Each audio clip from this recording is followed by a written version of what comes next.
Hi everyone! So this is part two of our three-part lecture for this upcoming Tuesday's class, October 31. The first part of our lecture ended at the bottom of this slide with the rise of Napoleon Bonaparte. And the next thing that I want to do in regards to our covering this topic is go through a slide where I compare the two revolutions, the American versus the French Revolution.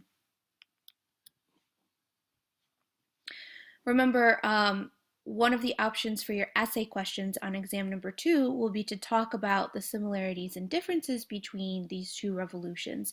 In general, there are a couple of things that you should know even if you don't want to answer that essay question. In other words, it might come up as a short answer or a multiple choice question, and I'll make sure to point those out to you as we go along in this section of our lecture. So one of the most interesting things I told you is as far as what I think is interesting about these revolutions is that the Americans initially intended, when they started rebelling, when they started protesting, was to maintain their political and social structure, right? They weren't trying to overthrow their system of government. They weren't trying to change the way society is organized.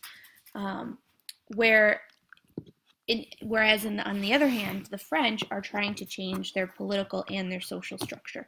In other words, what I mean by that is when they wanted to change the way that the three orders, the three estates, are able to vote in the Estates General. Remember, we talked about the Ancien regime with the clergy, the nobility, and the commoners. They wanted the commoners to have more say politically, which would have also changed the social structure as well. It's very demarcated in the sense that the nobility, the clergy, and the commoners had specific roles in society, and those roles were not really very fluid. Now, if you ever study this in more detail, you'll read about how some of the commoners that there were, for example, some wealthy merchants. So it's not necessarily that every single commoner is poor. So there is that bit of variety within the group of commoners. But for the most part, your order, your estate, the clergy, nobility, or the commoners puts limits or expectations on what you can and cannot do in society and politically as well.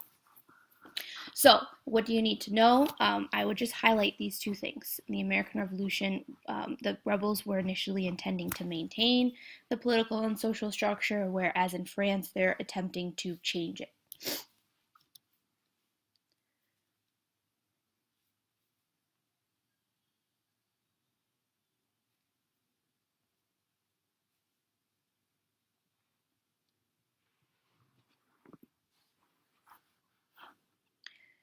When we look at the methods of the French and American revolutions, there are some similarities and there are some differences. So we didn't talk too much about this, but both the American and the French Revolution see a large amount of writing.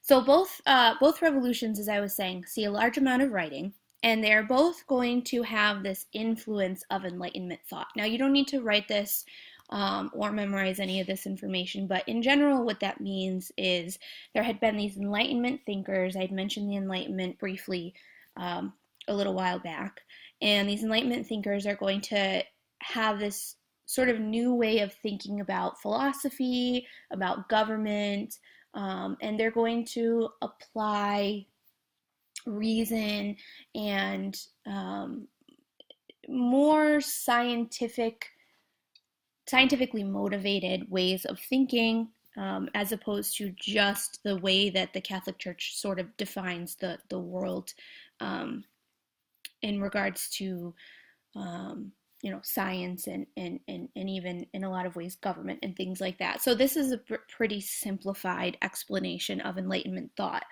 But I just want to get across the idea that in both revolutions, you have written forms of protest, written forms of new ideas, about ways of thinking about government and the way society should be structured. And in both the American and the French revolutions, a lot of those ideological origins come from the same place, which is these Enlightenment writers. In America, we had talked about the legal and extra legal methods of protest. So we had talked about the legal, in other words, ways that the Americans were able to legally protest, and then the extra legal, which was, the ways that, for example, the guys went and tore down Thomas Hutchinson's house, that type of thing. But in France, we have legal and very violent. So there's nothing illegal about protesting for the most part, right? You can get together and hold a protest or hold a meeting in a tavern and talk about, things you can do. The boycotts are not illegal. So there were legal methods of protesting in America, and there were these extra legal. In France, there are legal methods of protesting, but then the alternative methods, they become very violent, and that's really sort of the difference that I want you to understand here in regards to the methods. The Americans will take some liberties in tarring and feathering and threatening someone, but they don't send thousands of people to the guillotine, right? So the extreme violence in the French Revolution is very different from the restrained violence that we saw in the American Revolution. And that's what I would put here under C, is French Revolution, much more violent. Okay, so as far as the goal goes, if you think about initial intention versus goal, and I just want you to understand the way I have this sort of organized here. The Americans initially, remember, were not protesting in 1765 or 1770 or 1773 saying, hey, Parliament, you make these changes or we'll be independent. If you remember that they had sent this olive branch petition quite late in the game, and we thought that many colonists thought that the issues with Parliament would be resolved. If you remember when they held their first Continental Congress in 1775, in the fall of 1775, most of the members did not feel that a second meeting would be necessary because they thought that the issues would be resolved and that, the king would come around and see how corrupt the members of Parliament were and would rectify the situation and everything would be well. So initially the intention of these Americans who start protesting in 1765 is to maintain the political and social structure, but they do want the government on the other side of the ocean to uphold its end of the bargain, is the way they see it. As time goes on, the Americans, as we know, decide that the members of Parliament are not only corrupt, but that the king himself is not living up to his obligations as a constitutional monarch. In other words, he is acting despotically. I'm not even sure if that's a word, but he is being a despot. He is not upholding the idea that he has an obligation to the people. He just wants to do his own thing, if that makes any sense. So as time goes on, the goal changes, and the goal is to create a new government, and that's when we get the American Revolution being fought. So in America, we have this goal to create a new political structure, but similar, right? The American colonists thought that the British government was the best form of government in the world up until the Revolution, and then when they declare their independence and they fight the war, they do not want to be under a king anymore, but they frame a lot of our government in the same way that the government in England is structured. They just improve upon it. That's the way they see it. In France, however, the goal of the French Revolution is a complete overthrow of the Ancien Régime. Okay, so in France, the goal becomes quite quickly a complete overthrow of the Ancien Régime.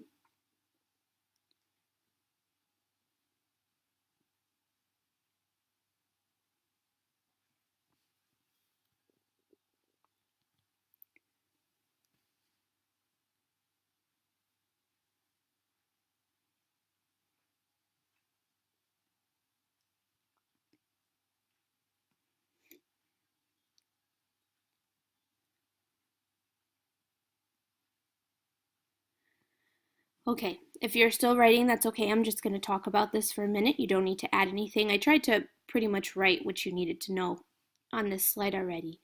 So, immediate and long term consequences. In other words, what happens immediately in the aftermath of the French Revolution, and what is the long term change as a result of the revolution? So, in America, we are going to create a stable government, and politics will slowly change society. In other words, one of the things we're going to talk about perhaps a little bit towards the end of this lecture, but more so next week when we talk about the age of Jackson, Andrew Jackson, is that politics will change society. In other words, we start out as a sort of democratic government, more democratic than other parts of the world.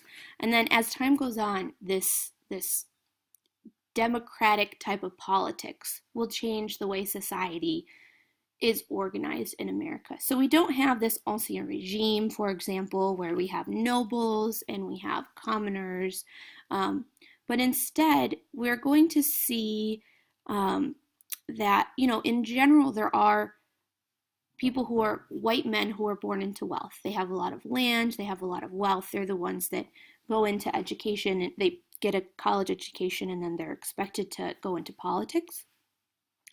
As time goes on, we're going to see that society starts to expect that anyone can actually become wealthy and anyone can actually go into politics regardless of what you were born into. So politics will change society. In other words, this democratic government will make the way people view each other as more equal, with some limits, right? So we still have slavery. We're not treating women equally. We don't have much respect for Native Americans in this time period. In France, the immediate and long-term consequences of the French Revolution is extreme political instability. So remember, the French Revolution starts and then escalates quickly. We get extreme violence pretty quickly, and then it just continues. We get the rise of a dictator in Napoleon Bonaparte, and then he is going to take France on a series of wars called the Napoleonic Wars. And so for quite some time, France is extremely unstable politically. Okay? We can talk more about this if you have any questions. All right, so let's turn our attention back to the American government for a little bit of time. We will have to return to the French Revolution in regards to how it influences American politics. It will be a major issue of divide. Americans who think we should support the French Revolution despite its violence versus Americans who think that we should not support the French Revolution because of its violence. We had talked already about the Constitution being drafted, being sent to the states, and each state held a constitutional convention and voted on whether or not to ratify, which means approve. And the Constitution had been agreed upon by enough states by 1788, so it goes into effect. But in order to make it go into effect, we need to elect members to represent that government, right? So we have elections for a new government. You don't need to write any of this. Mostly I'm going to talk about President Washington. All right, so the first thing that happens is we have these elections for the President of the United States and members of Congress. Remember, we had this new Congress where we had the House of Representatives based on proportional representation, based on population, and the Senate, which had equal representation, right? So every state gets the same number of senators and so equal number of votes, regardless of its population. The first presidential election happens in fall of 1788. Washington is going to be elected president and John Adams is vice president. Now, think about this for a minute. You don't have to write this, but it will be a big deal soon. We'll talk about it in another election. Initially, because there are no political parties, candidates did not run as a ticket. So today, when you are voting for president, you vote for the president and the vice president together, right? They run together. The president, the nominee for the Democratic Party and the nominee for the Republican Party will pick a vice presidential partner to run with.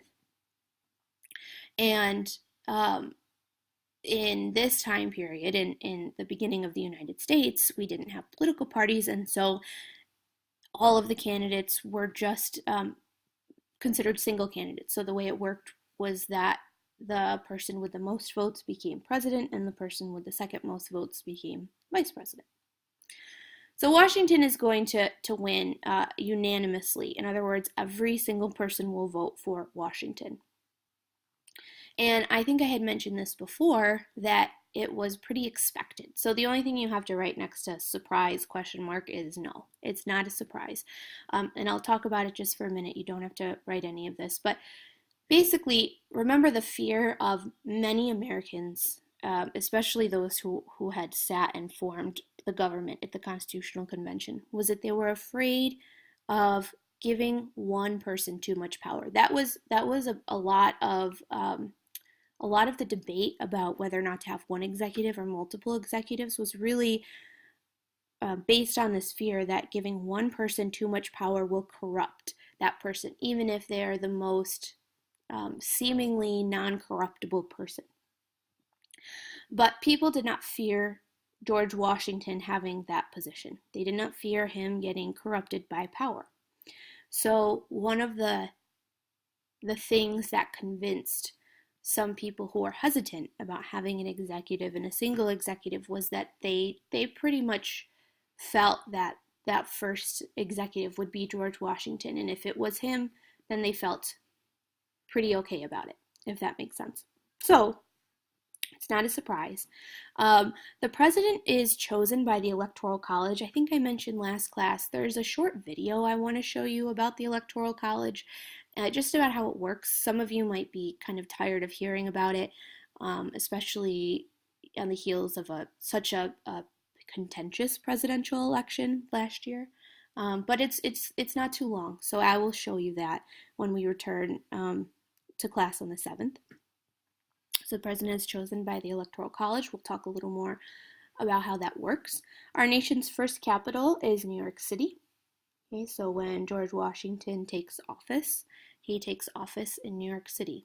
By the way, up until the 1930s, presidents took office on March 5, so the election would be held in the fall, and then the new president would be sworn in at the beginning of March. That changes in the 1930s, and especially with Washington actually wasn't sworn in until sometime in April. He came a bit later. You don't need to know that, but we'll come across that a little later when I talk about times when new presidents are going to take over, and there's just this sort of long gap between the new person got elected, but they don't come to office for several months. Okay, later on, the capital will move to Washington, D.C. as part of a compromise. Your book talks about this compromise. You don't need to know it. But generally, when we talk about John Adams, I'll just mention briefly that he's the first president to live in what becomes known as the White House, and which was built mostly by slave labor. Okay, so really the only thing you need to know here is that our first president is George Washington, and I think most of you probably know this already.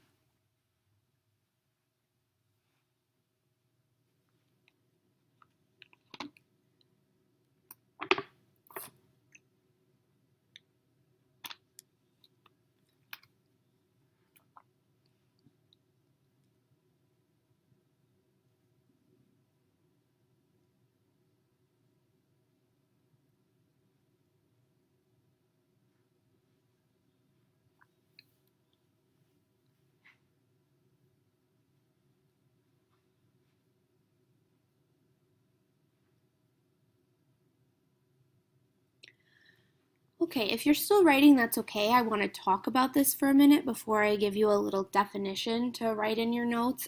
By little, I just mean a short definition to write in your notes. This is actually a pretty hotly debated topic early on in our constitution's in the government under our Constitution.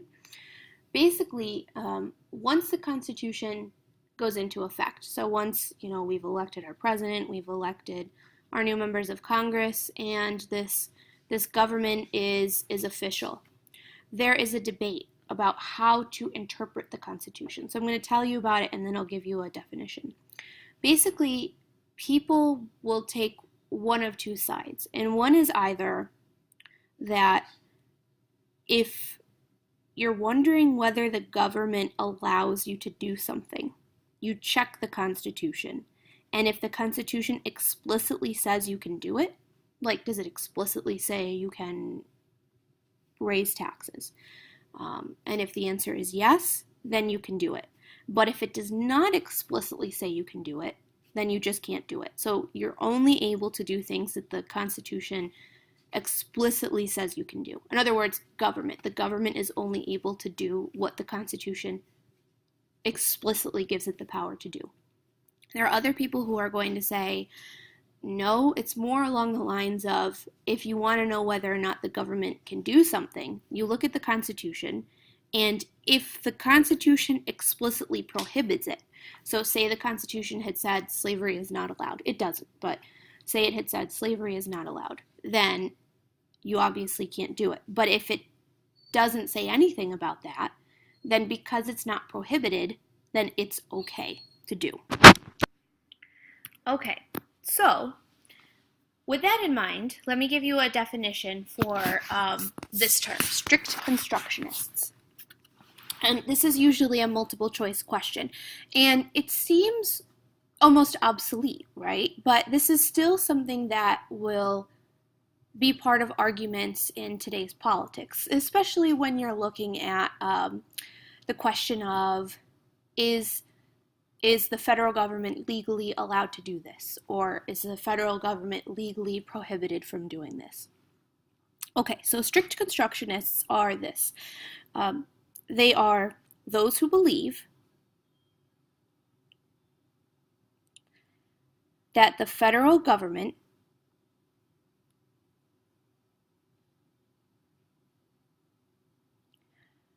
only has the power.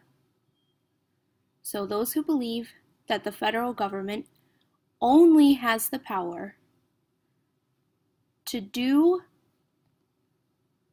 what the Constitution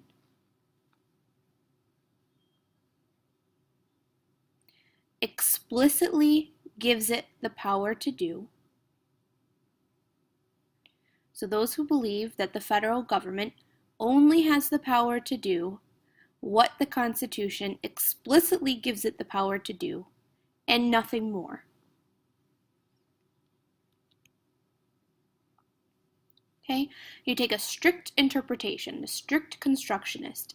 They only believe that the Constitution allows the federal government to do the things that are specifically set out in that document. And you can't have, there's no gray area. You can't interpret and say, oh, well, this is probably okay, for the most part.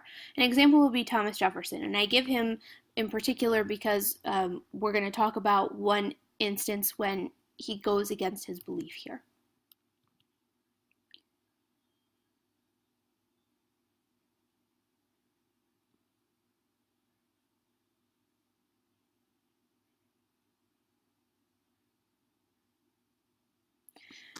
Now, loose constructionists are the opposite, so I'll give you a definition for that.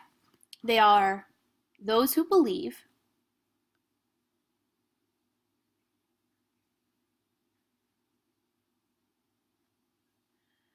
that the government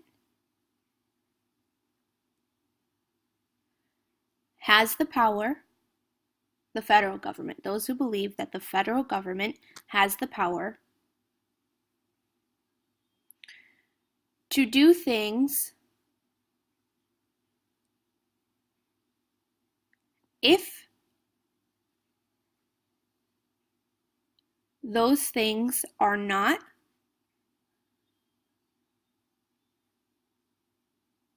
explicitly prohibited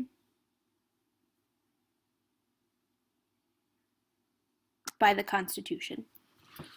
So those who believe that the federal government has the power to do things if those things are not explicitly prohibited by the Constitution. And an example would be Alexander Hamilton. Now, I'll give you generally an example, a big example of this, the one where we'll talk again about Thomas Jefferson making this decision. You do not need to write this here. This is just to illustrate the point. For example, when Thomas Jefferson is in office, he'll be the third president of the United States.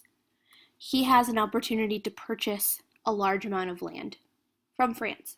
This is the Louisiana Purchase.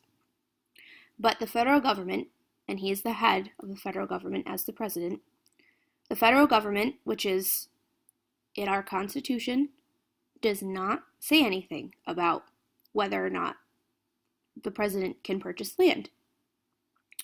And so as a strict constructionist, he should believe that he does not have the ability to do that because the federal government, the Constitution, does not say anything specifically about purchasing land. Loose constructionists would look at this issue and say, the Constitution doesn't say you can't purchase land, so go ahead and do it. Why can't you? And so he sort of has this internal fight with himself because he believes that according to his view as a strict constructionist, the Constitution doesn't say he can do it, so he shouldn't do it, but he thinks that it would be incredibly beneficial to the United States, so he wants to do it anyway, and he does. He does purchase the land, and the Louisiana Purchase is a big addition to the United States. So that's a prime example of this argument being hashed out in the early United States. Now, the next thing I want to talk about are the limits of early American democracy. So this particular chapter, it covers a lot of information, but it really is about this very early years of government. How does this operate? How does the Constitution operate in practice? So we talked a lot about the arguments that went into creating the Constitution government. Okay, so how was it created? What's the structure of the Congress? What's the structure of the executive? What powers does the judiciary branch have? And why did these leaders, why did these politicians create the government to be that way?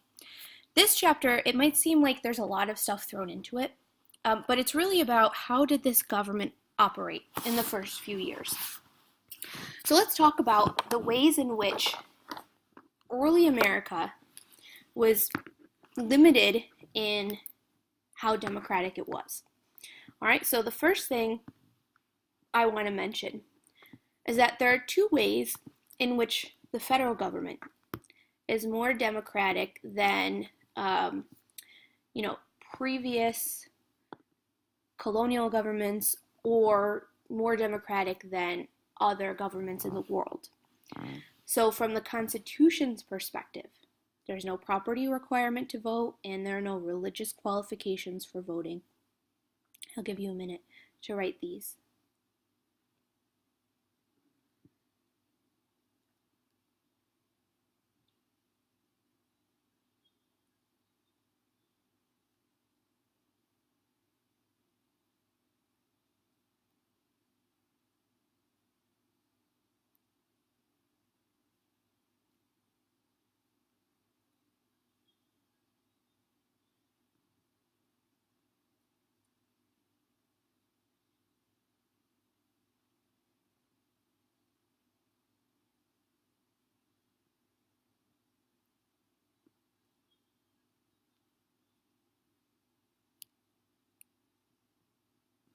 Okay, so from the Constitution's perspective, it does not restrict voting for the most part as long as you are a white man.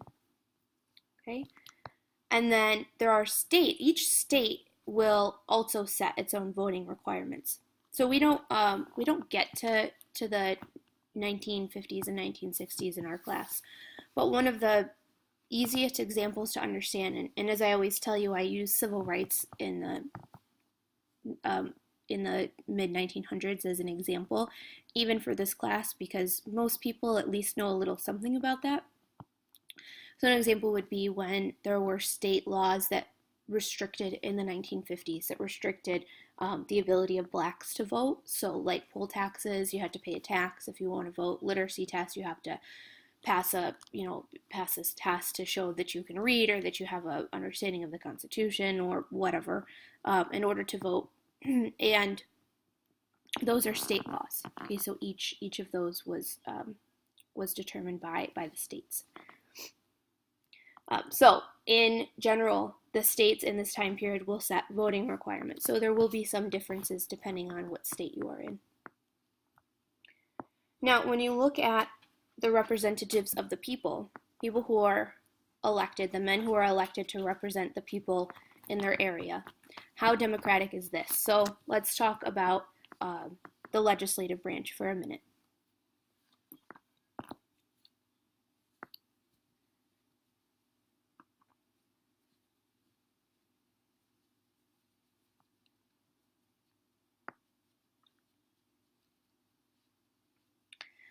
So the legislative branch is intended to be the part of the government that most closely reflects the will of the individual people, if that makes sense. So these are the members of the House of Representatives are those who are directly elected by the people from the very beginning. Okay, so this is probably the most democratic early on, but remember I told you before, so if you want something to write here, I would write direct election by the people from the beginning. So direct election by the people from the beginning. Okay, so, in general, the House of Representatives initially was actually quite small. I think the first Congress had a House of Representatives of like 65 people or something along those lines. And of course, we had less states, the population was smaller, but the intention was really coming from the belief of the founding fathers, which is that the elite educated should be the ones to make decisions politically. The common person, even if you're a white man, even if you own land, even if you are an upstanding citizen, you're probably not intelligent enough to have a good idea of the politics when you vote. Essentially, that is the general idea. Okay, so that's a belief that you can really see in the formation of our government from the very beginning. So the House of Representatives is directly elected. The senators are not elected by the people. Okay, so that's all I would write. The senators are not elected by the people. You don't have to know this because our class doesn't go this far, but that changes at the turn of the 20th century. So today we do vote for our senators, but initially the idea was that the people would not elect the senators. They were chosen. And so, again, we see that idea reflected, that elitism idea, that only the educated elite should be, really running the government.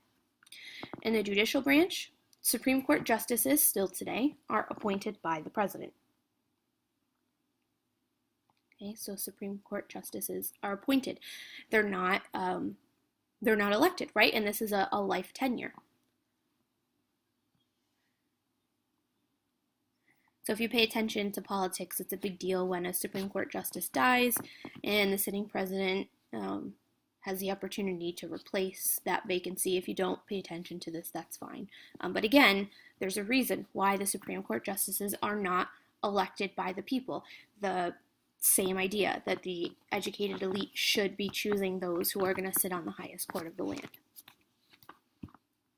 The executive branch, the president, is chosen by the Electoral Congress. So we have seen a couple of times in our history where the popular vote is going to elect one candidate, but the Electoral Congress does not elect that candidate. And so the will of the people, the popular vote, is the is not followed in that instance. I know this is a very politically charged issue for the recent election, so when we talk about it, we'll just talk about it in regards to early American politics. We don't have to have political debates in our class. As I have said before, I'm sure you are probably all very tired a year later of hearing about the election. Okay. So, really the cornerstone of a democracy, the thing that makes it truly democratic, is the fact that the people get to vote for representatives, and then those representatives then take the interests of the people and go and make decisions in government that will reflect the interests of those people. So you see this ability to vote, the ability of the everyday person to vote, is really important when you determine that a country is a democracy. So there are limits here on the number of government representatives, government lawmaking officials that are directly elected by the people in the early United States, and still today, right? Still there are examples with the judicial branch and the executive branch. Those are still the same. Supreme Court justices are appointed by the president. The executive branch is determined by the Electoral Congress. All right, the minority populations. So I put minority in quotation marks because that term would not have been used in this time period, but it's the way that we would talk about these populations today. So I think it's just easier for our understanding to use the term. So one of the things that we're going to talk about for the rest of the semester is that both Native Americans and free blacks are seen as being uncivilized and therefore unfit for citizenship, solely based on their race and the culture that is understood to come with that race, if that makes sense. Okay, you don't have to add anything here. We'll go through, I have a lecture about ways in which blacks were deemed to be uncivilized in the Old South. Okay, so natives and blacks are for the most part seen as uncivilized, and therefore they're not fit for being citizens, and they shouldn't have a say in government because they intellectually don't have the capacity to be citizens or make good decisions. In regards to women, I put this in bold because you should highlight it, and I will ask about it in a multiple choice question on your second exam. I might ask about it in a short answer question if we talk enough more about women before the next test, but I don't think we will. So it will most likely just be a multiple choice question. So women are, and here I should add white women. White women are seen as having a very specific role in society early on in the United States, and this is the role of the, quote, Republican motherhood. So let me explain what this means. I'll explain and then I'll give you something to write in your notes. The Republican motherhood is basically the idea that white women have the job of knowing enough about democracy to educate their families so that they can help raise sons that will become good citizens and contribute in good ways to the country once they become adults. So it's really about educating white women so that they can educate their sons about democracy. It's not about educating women, as much as men so that they can have their own careers or they can think for themselves. It's more about educating women so that they can raise good sons. So the way I would write this in your notes is society's belief that white women should be educated enough. So society's belief that white women should be educated enough that they can teach their sons about democracy. Society's belief that white women should be educated enough so that they can teach their sons about democracy, and their sons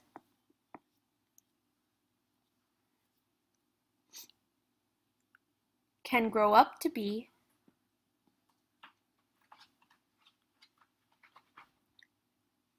productive citizens, and their sons can grow up to be productive citizens. And that's the Republican motherhood. That's the role of white women in American society in this time period. Okay, so now let's talk about the way that the French Revolution influences American politics in the first few years of the United States being under its independence, its own government.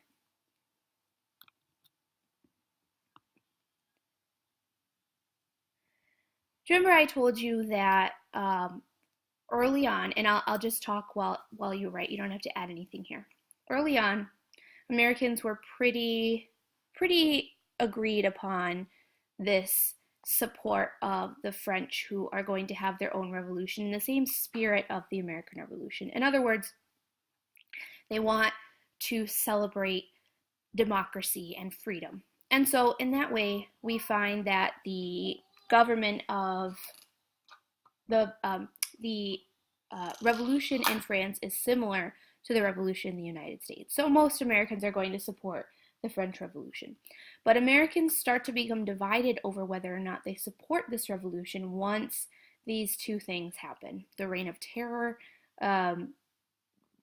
gets underway, that mass execution of thousands of people deemed to be, enemies of the Republic in France, and especially the execution of the monarchs. So really, it's this violence, this extreme violence in the French Revolution that starts to divide Americans. Additionally, it is not going to help that France and Britain go to war with each other. And when France and Britain go to war with each other, Americans are going to be divided over who to support in this war. Think about it. France had supported the United States in the United States' revolution against Britain. So a lot of people think that we should just support France. But it is not an even divide. It is not a unanimous support of France is what I mean. You have a divide along political lines, and these are going to be the two political parties that we'll talk about that will develop in the early United States. The Federalists, and they're going to support Britain, and the Democratic Republicans, which will support France.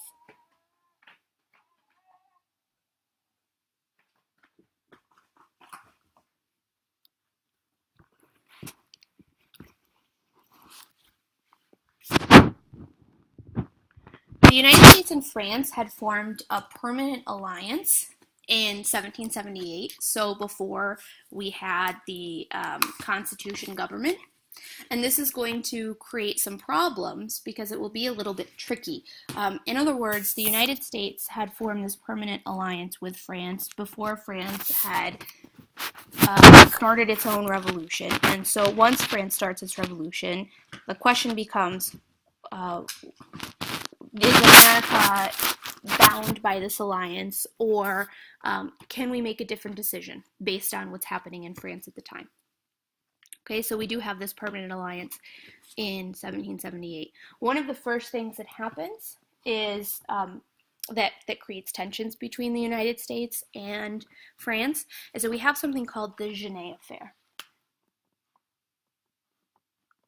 And this is called the Genet Affair because of a man named Edmond Genet. And I'll tell you about it briefly, and then we will I'll give you something to write here under number 2. So basically, Edmond Genet is a Frenchman who comes to the United States in the 1790s once France and Britain are at war. So their war began in 1793, I believe.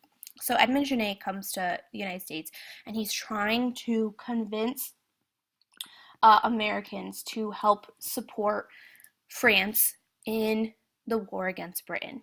And when he doesn't get a clear, definitive answer of a great amount of support from Washington, President Washington, he goes around and starts hiring American ships to attack British ships under the French flag. So basically what happens is France and Britain are at war, and this Frenchman, is going to convince some Americans to fly the French flag, and then go attack British ships. And he, Edmund Genet is trying to get as much support for the French cause as possible. But this is going to create problems for the American government in regards to its relationship with Great Britain. And so, all I would write under 2 is he came to U.S. to get American support for France's war against Britain. So he came to the U.S. to get American support for France's war against Britain.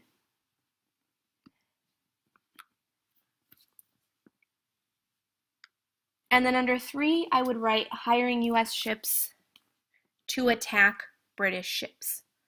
So hiring U.S. ships to attack British ships. President Washington's response is anger. That's all you need to write. He's angry. He does not support what Genet is doing.